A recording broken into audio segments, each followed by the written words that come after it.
King Alaric IV of Britannia ascended to the throne in 1738 after the sudden death of his father, King Theobald III. Born into privilege and trained under strict royal tutors, Alaric was known for his deep interest in law, order, and the control of social conduct. His education in political philosophy centered around obedience and loyalty, which shaped his governing style. In his early years as king, Alaric introduced reforms that strengthened the monarchy's influence over local councils and townships. His vision of a disciplined society required clear hierarchies and public accountability. To maintain this, he restructured local courts and demanded harsher penalties for crimes he believed threatened moral order or royal dignity. Unlike many rulers of his time, Alaric paid personal attention to judicial proceedings. He often attended public hearings and questioned magistrates about their leniency. This close supervision made him popular among conservative factions of the nobility, who saw him as a restorer of moral strength in a changing age. Economically, his reign coincided with expanding trade routes between Britannia's coastal towns and the New World colonies. The wealth generated from trade allowed Alaric to invest in infrastructure, such as ports, roads, and customs houses. However, this prosperity came with rising inequality. Merchants grew powerful while laborers struggled under taxes and strict work laws.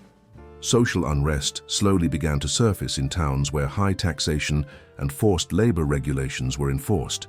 To control dissent, Alaric established a royal order of inspectors, a body tasked with observing gatherings and punishing public disorder. These inspectors reported directly to the crown, bypassing traditional city authorities. Alaric's concept of justice was rooted in visibility. He believed that punishment should not only correct the wrongdoer, but also serve as an example for others. This led to a growing preference for public punishments over imprisonment.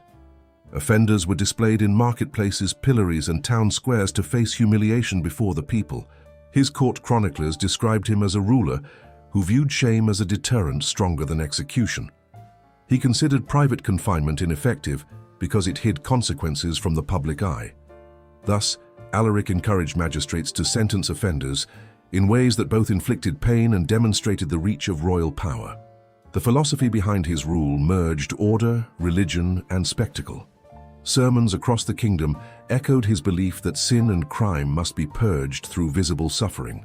Local clergy supported his approach, seeing it as a method of restoring divine justice in earthly form. The connection between morality and punishment became a cornerstone of his governance. Alaric's reign was also marked by his strict regulation of printed material and speech. Pamphlets criticizing the crown or its policies were treated as sedition. Authors and printers faced heavy penalties, and many fled to neighboring nations where censorship was less severe. Within Britannia, silence became a form of survival. Despite his severity, Alaric maintained a reputation for administrative efficiency. His councils were punctual, his edicts precise, and his taxation system methodical. The state treasury remained stable throughout the first decade of his rule, which strengthened his authority among the aristocracy. His ability to balance discipline with prosperity gave the illusion of stability. Internationally, Alaric forged alliances through calculated diplomacy. He maintained neutral relations with continental powers, avoiding entanglements in foreign wars. This allowed him to focus on internal governance, particularly the unification of rural and urban legal systems under one royal code. This legal code would later become infamous for its emphasis on punishment and conformity. By the late 1740s, whispers of discontent began spreading among laborers, dock workers, and small merchants. The enforcement of order had become synonymous with fear. The royal inspectors expanded their authority, often punishing individuals without proper trials. Yet Alaric dismissed complaints, insisting that discipline could not exist without discomfort. He introduced public ceremonies, where loyalty oaths were renewed annually by citizens. Attendance was mandatory, and absence was recorded as defiance. During these ceremonies, offenders were sometimes presented before the crowd as cautionary examples. This merging of ritual and punishment reinforced the idea that obedience was a sacred duty to the crown. Alaric's personal life reflected the same rigidity he imposed on his people. His daily routine was structured to the minute, from morning prayers to evening council briefings. He rarely appeared in informal gatherings, preferring the solitude of his study where he reviewed judicial reports.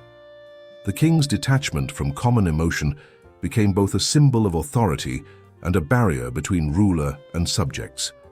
Court artists depicted him as a figure of stern virtue rather than warmth. His portraits showed a composed face, never smiling, eyes fixed in command.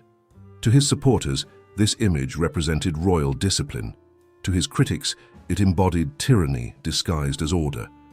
Yet within his lifetime, few dared to voice dissent openly. Alaric's advisors included legal scholars, theologians, and military officers. Together, they shaped what came to be known as the doctrine of visible correction, a philosophy stating that all crimes, regardless of scale, required a punishment witnessed by the community. It was believed that collective viewing would prevent imitation and reinforce moral boundaries. This doctrine soon influenced local courts across Britannia. Public punishment became normalized, and towns competed to stage events that displayed loyalty to the crown through severity of discipline.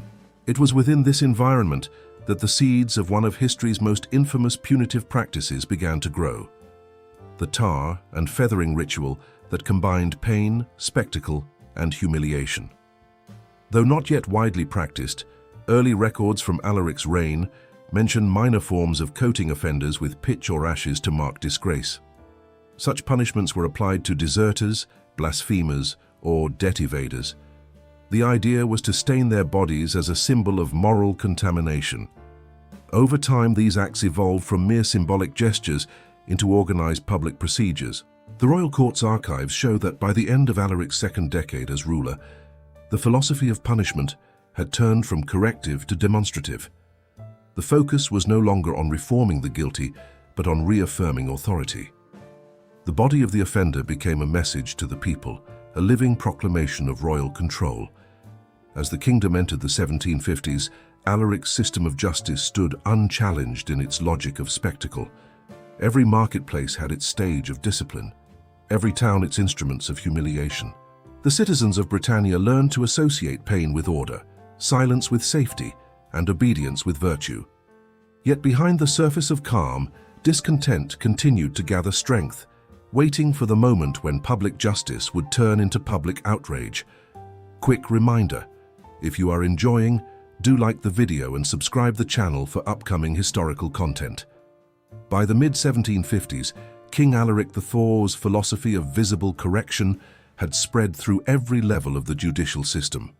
What began as moral discipline had evolved into a structured theatre of punishment. Markets, crossroads, and parish yards became arenas of authority, where the body of the condemned was used to affirm the presence of royal justice. Public attendance at punishments became not only expected, but required. Magistrates sent written notices announcing the day and location of each sentencing. People from nearby villages traveled to witness offenders being displayed, whipped, or branded. Attendance demonstrated loyalty, while absence was interpreted as silent rebellion. The use of tar and feathers first appeared in this climate of control. Originally, the punishment was informal, used by local militias to shame deserters. However, as Alaric's inspectors observed its effectiveness in generating public obedience, the crown began to sanction it as an official act of humiliation. Over time, it became a symbol of the monarch's intolerance toward defiance. Tar was chosen for its permanence and pain. Heated until thick and bubbling, it adhered to the skin like molten resin. The act of applying it was seen as symbolic cleansing, purging the sinner of impurity through fire and agony. Feathers followed as a visible mark of disgrace, transforming the condemned into a spectacle of ridicule. Records from the Royal Gazette describe the first sanctioned tar and feather punishment in 1756. A merchant in Southport was accused of manipulating grain prices and spreading false rumors about the tax system. He was stripped to the waist, tied to a wooden frame, and coated with boiling tar under supervision of city guards. Feathers were thrown upon him, and he was paraded through the town square before being banished. The process was ritualized to reinforce the authority of the crown. Each punishment began with a public reading of the royal decree. A herald would announce the offender's name, crime, and the moral lesson to be learned. The punishment was carried out slowly, under the watch of both officials and clergy. Every action followed precise order, emphasizing discipline over emotion. Alaric's inspectors recorded the crowd's reactions as part of their reports. They noted the silence that often followed the screams, the collective stillness as the tar hardened, and the cautious applause once the punishment concluded. These records were used to measure public compliance and to identify towns that required further demonstration of discipline. The king viewed these events as essential instruments of governance. He believed that the fear of public disgrace was more effective than imprisonment or execution. His policies reflected a conviction that a visible sinner deterred invisible rebellion. For Alaric, pain had administrative purpose, it maintained hierarchy. Over time, the punishment extended beyond treason or fraud. It was applied to debtors, soldiers accused of cowardice, and citizens who insulted royal officers. In the countryside, some local lords used tar and feathering to settle personal disputes, claiming royal authority as justification. The practice blurred the line between lawful punishment and personal vengeance. Reports from provincial inspectors began to express concern about its excesses. Some victims died from infection or burns, others fled into forests permanently disfigured. Yet the crown dismissed such complaints as exaggeration. Alaric insisted that discipline required endurance and that mercy would weaken the foundation of order. Clergy continued to preach support for visible justice. Sermons described the pain of tar as divine fire purifying sin. Children were taught that disobedience could lead to public disgrace, and parents used the stories to enforce household control. The punishment had become a cultural lesson, woven into the moral fabric of Britannia. In 1760, the Royal Order of Inspectors codified the tar and feather procedure into 5 official stages: accusation, proclamation, preparation, punishment, and expulsion. Each stage was documented in writing, and every participant, from guards to physicians, was required to sign an oath confirming adherence to royal directives. This bureaucratic precision reflected the king's obsession with order even in cruelty. Economic motives soon intertwined with moral ones. Towns discovered that public punishments attracted visitors who spent money in local markets. Merchants sold refreshments, artisans crafted commemorative drawings, and inns filled with spectators. The events became community gatherings where suffering served both justice and commerce. Not all officials supported the growing spectacle. Some magistrates warned that the punishment risked turning authority into mockery. They observed that crowds sometimes laughed during the parade, turning what was meant as discipline into entertainment. The court, however, viewed such laughter as proof of dominance. The public mocking the sinner reinforced collective obedience. The act of boiling tar was performed in large iron cauldrons. Wood was gathered early in the morning, and guards ensured the mixture reached the required consistency. Physicians were ordered to monitor the application to prevent death during punishment, as execution without decree was forbidden. The goal was prolonged suffering without fatality. When applied, the tar adhered instantly, searing the flesh. Victims often fainted but were revived with buckets of water to complete the process. Feathers were then thrown by attendants, covering the body in a grotesque imitation of flight. The crowd's reaction varied between silence, fascination, and cautious murmuring. Once the ritual ended, the condemned was forced to walk through the main street, often barefoot and chained. Guards marched beside them, ensuring no one interfered. The journey concluded at the edge of the town, where the offender was expelled, forbidden to return. Survivors carried the marks for life, a living warning of royal power. By the early 1760s, foreign envoys visiting Britannia began documenting the punishment in their journals. Many described it as a blend of legal order and moral cruelty unique to the kingdom. Some compared it to medieval rituals long abolished elsewhere in Europe. Yet Alaric's government defended it as necessary for maintaining unity in an increasingly restless population. The growing frequency of public punishments created an atmosphere of obedience through fear. Citizens moderated speech and behavior, aware that ridicule could be as devastating as imprisonment. Markets remained orderly, taverns grew quieter, and written criticism of the monarchy nearly disappeared. To the crown, this was proof that the system worked. However, A quiet unease began to spread among scholars, merchants, and younger officials. They questioned whether such visible pain strengthened justice or corroded its moral foundation. A few provincial judges began delaying cases or issuing lesser sentences to avoid organizing tar and feather punishments. Their hesitation marked the first signs of institutional doubt. Within the palace, Alaric remained resolute. He regarded opposition as weakness and dismissed dissenting voices from his council. His rule entered its third decade with increasing rigidity. The doctrine of visible correction had achieved complete dominance, yet beneath its surface resentment simmered among the people who had grown tired of witnessing pain as governance. By 1765, whispers of defiance had returned to marketplaces and workshops. Anonymous pamphlets began circulating again, questioning the legitimacy of public torment. The king ordered an investigation, unaware that the very spectacle he had built to enforce obedience was beginning to erode the trust of those it sought to control. By 1767, the once unquestioned authority of King Alaric IV began to fracture under the weight of his own policies. The constant display of suffering had hardened the population, but also desensitized it.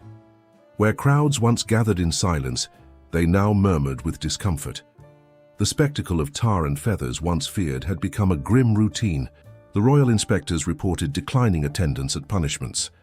Citizens began finding reasons to stay indoors, merchants closed shops early, and clergy delivered sermons to half-empty churches. The fear that once unified society now bred quiet resentment. People no longer saw the punishments as divine correction, but as evidence of cruelty disguised as law. In 1768, a major incident marked the turning point. A respected guildmaster from the city of Norhaven was accused of withholding taxes and criticizing the crown. His punishment was ordered in full public view. As the tar was heated and the feathers prepared, townspeople protested the decision, claiming the charges were false. When guards began the ritual, the crowd intervened, throwing stones and extinguishing the fires. It was the first recorded rebellion during a royal punishment. The inspectors fled, and the guildmaster was freed by the mob. Word of the uprising spread quickly across Britannia. In several towns, citizens refused to attend future ceremonies.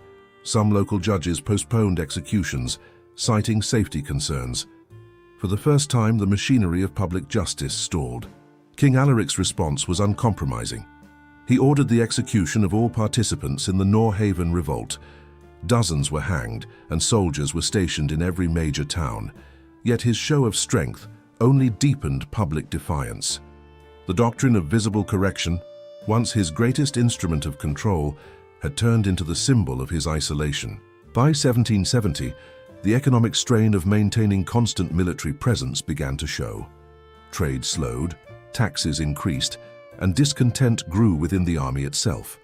Officers questioned the wisdom of punishing citizens when rebellion threatened from within. The crown's authority eroded as fear transformed into bitterness. Historians later noted that Alaric failed to recognize the shift in his people's consciousness. What he viewed as necessary order had become tyranny in the eyes of those who lived beneath it. When his ministers urged moderation, he dismissed them for weakness. His court grew smaller, filled only with men too cautious to speak honestly. In the spring of 1771, a group of reformists within the capital organized a council that declared the king unfit to rule. Supported by sections of the army, they surrounded the palace and demanded his abdication. Alaric refused, retreating to his private chambers, where he spent his final days surrounded by the documents that had once represented his power. He died that same year, reportedly of illness, though some accounts suggest he took his own life. The new council immediately abolished public punishments, declaring them an affront to human dignity. The iron cauldrons were melted down, the stocks dismantled, and the whipping posts removed. Thus ended the age of spectacle that had defined Britannia's rule, an era where pain had once stood as law and shame as its instrument.